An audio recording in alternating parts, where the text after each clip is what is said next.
अब हम Laplace transform की लीनियर प्रॉपर्टी के बारे में पढ़ेंगे।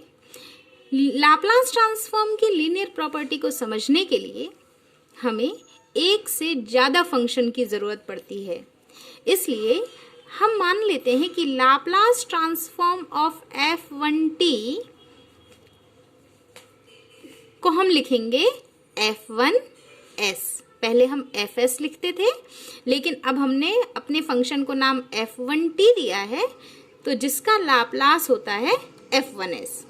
Same Laplace transform of f2t, इसको हम लिखेंगे f2s। इस तरीके से रिप्रेजेंट करते हैं। अब हमें Laplace transform of c1 f1t plus c2 f2t, इसका हमको लाप्लास ट्रांसफॉर्म निकालना है। तो अब हम फॉर्मूले में वैल्यू पुटअप करते हैं। f ऑफ t की जगह हमारे पास ये फंक्शन है, तो integration 0 to infinity e raised to the power minus of st f of t की जगह हम पूरा फंक्शन रख दें, c1 f1t plus c2 f2t dt। अब हम इसका मल्टीप्लीकेशन कर दें, मल्टीप्लाई कर दें e raise to the power minus of st को ब्रैकेट्स के अंदर ले जाकर, integration 0 to infinity c1 e raise to the power minus of st f1t plus c2 e raise to the power minus st f2t dt। अब हमें पता होना चाहिए कि जो इंटीग्रेशन है वो लीनियर प्रॉपर्टी को फॉलो करता है। लीनियर प्रॉपर्टी मींस अगर दो फंक्शन प्लस या माइनस से ऐड हैं तो हम उनको अलग अलग कर सकते हैं और कोफिशिएंट को बाहर भेज सकते हैं।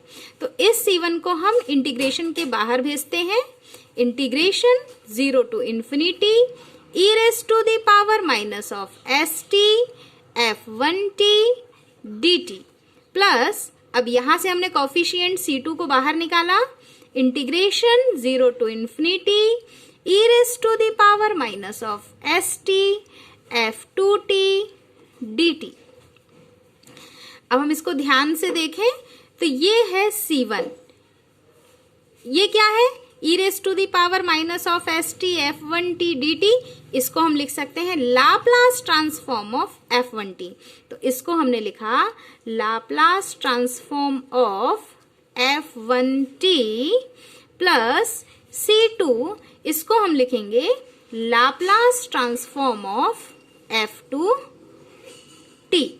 या फिर हम ऐसा कह दें कि ये हमने लिखा c1 Laplace transform of f1t को हम लिख सकते हैं f1s प्लस, फिर हमने लिखा c2 और लाप्लास ट्रांसफॉर्म ऑफ f2t को लिख सकते हैं हम f2s। तो ये है हमारी लीनियर प्रॉपर्टी। अब हम लाप्लास ट्रांसफॉर्म की लीनियर प्रॉपर्टी को एक एग्जाम्पल से समझते हैं।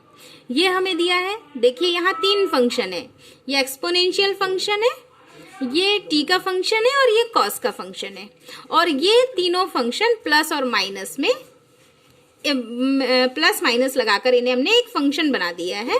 अब हमें निकालना है, तो हम क्या करते हैं, सबसे पहले कांस्टेंट है इसको हम बाहर निकाल लेते हैं। तो 3 को हमने बाहर निकाला, Laplace transform of e raise to the power 3t plus, फिर हमने कांस्टेंट 5 को बाहर निकाला और ये हो जाएगा Laplace transform of t raise to the power 4 minus of 4, फिर हमने लिखा Laplace transform of cos 3t। अब हमें सारे फॉर्मूले याद होने चाहिए, तो हम बता दें Laplace transform of e raise to the power at का फॉर्मूला क्या होता है। तो Laplace transform of e raise to the power at का फॉर्मूला होता है 1/s माइनस a। तो 1/s माइनस a की जगह क्या है हमारे पास 3 है। फिर हम इस पे आते हैं plus 5। Laplace transform of t raise to the power n का फॉर्मूला क्या होता है, gamma n+1/s s raise to the power n plus 1 -4 Laplace transform of cos 3t, मतलब cos at का लाप्लास क्या होता है, s upon s square plus a square, और यहाँ पर a की जगह क्या है 3, तो ये हो जाएगा 3 स्क्वायर। अब हम इसको सॉल्व कर लें, उसके पहले एक चीज और देखते हैं। हमें पता होना चाहिए कि गामा n प्लस 1 किसके इक्वल होता है, फैक्टोरियल 1 के इक्वल होता है। मीन्स गामा 4 प्लस 1 को हम 4 n की जगह क्या है 4 है, तो n की जगह क्या लिख देंगे 4। मीन्स गामा 4 प्लस 1 को हम फैक्टोरियल 4 लिख सकते हैं, और फैक्टोरियल 4 सबको सॉल्व करना आता है, तो हम फैक्टोरियल 4 को क्या लिखेंगे 4 into 3 into 2 into 1, that means 4 3 are 12 and 12 2 are 24, तो फैक्टोरियल 4 की वैल्यू कितनी हो गई 24।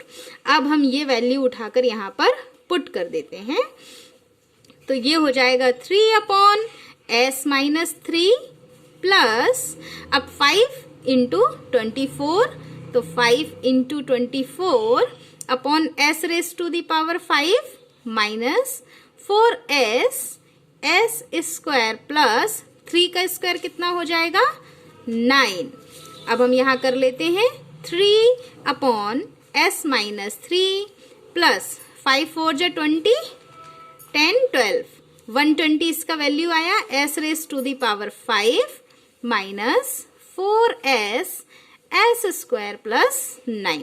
तो इस प्रकार हमने सीखा कि हम लीनियर प्रॉपर्टी कैसे अप्लाई करते हैं। अगले वीडियो में हम लाप्लास की शिफ्टिंग प्रॉपर्टी के बारे में पढ़ेंगे। Thank you.